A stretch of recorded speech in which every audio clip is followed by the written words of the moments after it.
We are back with Representative Aaron Michaelwitz and more pop quiz. All right, North End guy. You're born in the North End.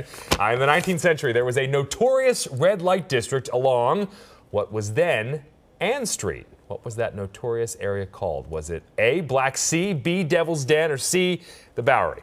I'm going to say C.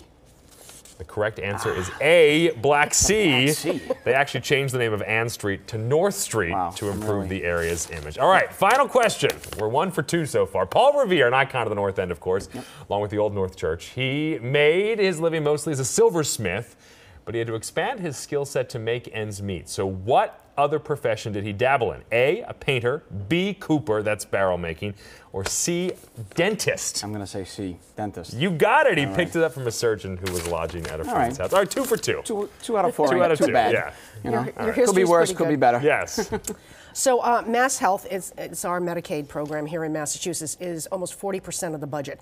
You, like the governor, authorized direct negotiations with the drug companies to hopefully save about $20 million or so. But if this fails, Baker wants the Attorney General to investigate. You just want to send them to the Health Policy Commission, which, quite frankly, doesn't have the same teeth. Why? Well, we think the AG already has the mechanisms or the tools to be able to do some of these steps that the governor wanted her to do, or him or her, whoever the attorney general would be already. So we thought it was an unnecessary step. We think that the Health Policy Commission would be set up to be able to have those public hearings and have that discussion. We have a similar law that passed in New York, just recently, about a year and a half ago.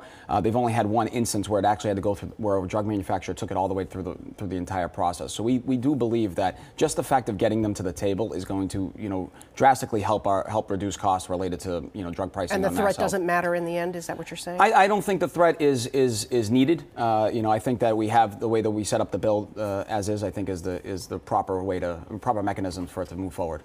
All right, you've been a state representative on Beacon Hill for about a decade now, 2009. What's been the biggest surprise in putting out this first budget as chair of Ways and Means?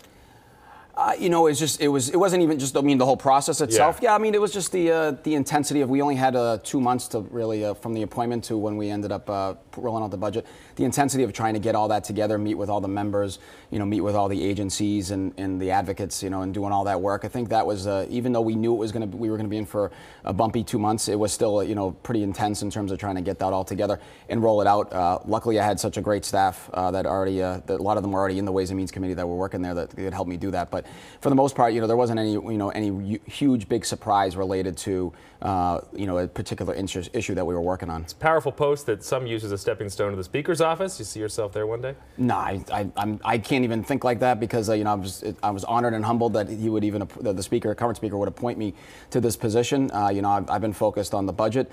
I think that I've always lived my life by taking the job that's in front of you and working on that and not thinking about what the future may hold. You do your job the right way. Future opportunities do come, whatever that may be, and I think that is the way I'm going to hold this job too. The majority of House speakers in the last few decades, have come from the House Ways and Means office, though. So you have to be pretty much aware of that when you accepted this position. Well, you do know the history of the building, but that's not how I think. I think about things. Literally, when I was financial services chair, I just thought about working on the Uber and Lyft situation and the Airbnb situation. The work I did there, I think, was part of why I ended up being chosen Ways and Means, and that's exactly how I'm going to be thinking about this job as I go forward. You can't worry you have too much to worry about when you're trying to put together a $42.6 billion budget. That you can't really think too far ahead. Representative Aaron Michaelwitz, chair of the House Ways and Means Committee. Thanks for your time this morning. Thank you both for having me. Our political roundtable is up next. Senator Ed Markey is everywhere these days. Is there something behind this media blitz? We'll talk about that with Marianne Marsh and Pat Griffin. Stay with us right here on